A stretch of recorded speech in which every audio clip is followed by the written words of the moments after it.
ఆనందం. పునీత నోలాపురి ఫెలిక్స్.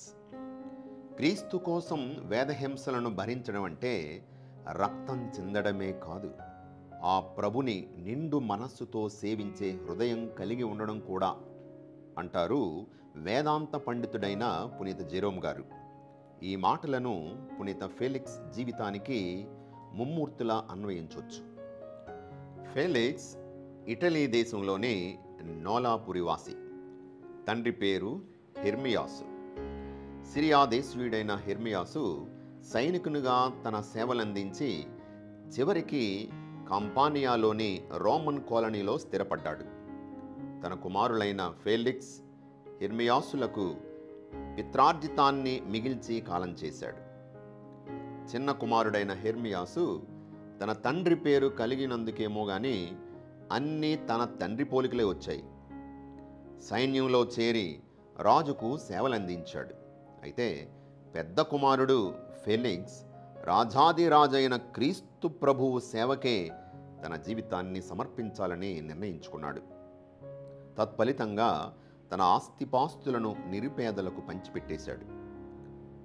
తదుపరి గురు విద్యాభ్యాసాన్ని పూర్తి చేసుకొని నోలా పీఠాధిపతి అయిన మ్యాక్సిమస్ గారిచే గురుపట్టాభిషేకం పొందాడు. తన పవిత్ర జీవితానికి ఆకర్షితులైన పీఠాధిపతి ఫెలిక్స్ను తన కుడి భుజంగా భావించడమే కాకుండా తన తరువాత మేత్రాసనాన్ని నడిపించడంలో వారసుని చేయాలనుకున్నారు. రోమన్ చక్రవర్తి డేషియస్ పరిపాలనా కాలంలో క్రీస్తు శకం 250లో వేదహింసలు ప్రారంభమయ్యాయి. తత్ఫలితంగా మ్యాక్సిమస్ పీఠాధిపతికి సైతం మేత్రాసనాన్ని విడిచి ఎడారిలో తలదాచుకొనక తప్పలేదు. ఆ తదుపరి పీఠాధిపతి తరపున మేత్రాసన ఉత్తర ప్రత్యుత్తరాలను అధికారపూర్వకంగా కొనసాగించిన ఫాదర్ ఫెలిక్స్ హింసకుల చేత చిక్కి కొరడా దెబ్బల పాలై చెరలో బంధింపబడ్డాడు. రోజులు దొర్లుతున్నాయి.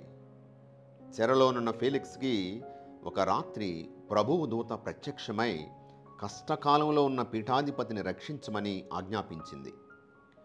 వెంటనే అద్భుత రీతిగా తన చేతి సంకెళ్ళు తెగి కింద పడిపోయాయి. చెరసాల తలుపులు భళ్ళున తెరుచుకున్నాయి.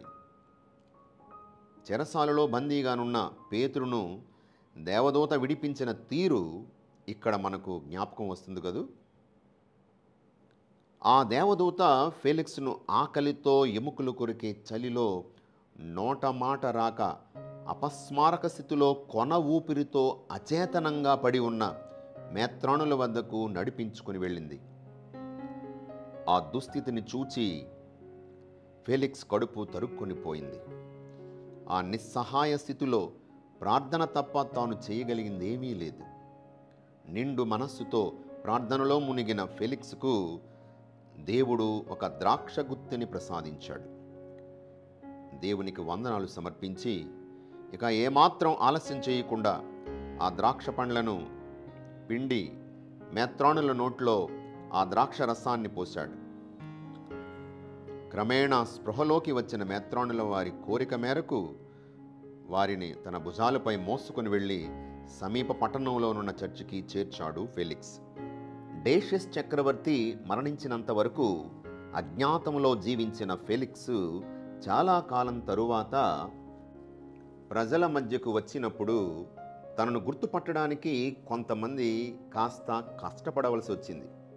వినూత్న ఉత్సాహంతో దైవ సేవలో నిమగ్నమైన ఫెలిక్స్ కోసం లేడిపిల్ల కోసం సింహాలు వేటాడినట్లు హింసకుల వేట మొదలైంది. ఆ విషయం పసిగట్టిన ఫెలిక్స్ పడిపోయిన 2 ఇళ్ల శిథిలాల మధ్య సరైన నీటి సదుపాయం లేక సుమారు 6 నెలలు ఒంటరిగా అక్కడే గడిపాడు. తదుపరి అంతటా శాంతి నెలకొన్నదన్న విషయం తెలుసుకొని మరల జనస్రవంతిలో అడుగుపెట్టాడు. అప్పటికి అంతా అయిపోయింది. హింసకులు తన ఆస్తిపాస్తులను సమూలంగా జప్తు చేశారు.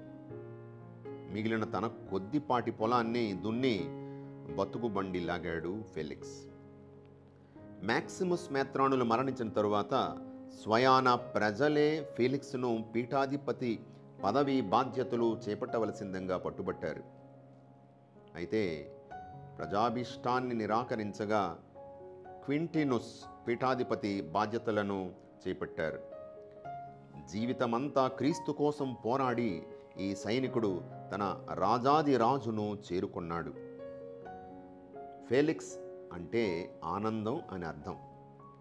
తన పండు ముదిసరి వయస్సులో తన జీవితాంతం తాను పొందిన కష్టాలను ఆనందంతో అనుభవించిన ఫెలిక్స్ నిత్యానందాన్ని అనుభవించడానికి ప్రభుని పాదాలను చేరుకున్నాడు.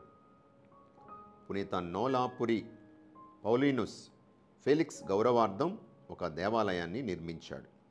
ఈ పునీతుని ప్రార్థనా సహాయమున అనేక అద్భుతాలు జరగడం ప్రారంభమయ్యాయి. క్రీస్తు శకం 260లో మరణించిన పునీతుని పండుగను ప్రతి ఏటా జనవరి 14వ తేదీన సత్యసభ ఘనంగా కొనియాడుతుంది.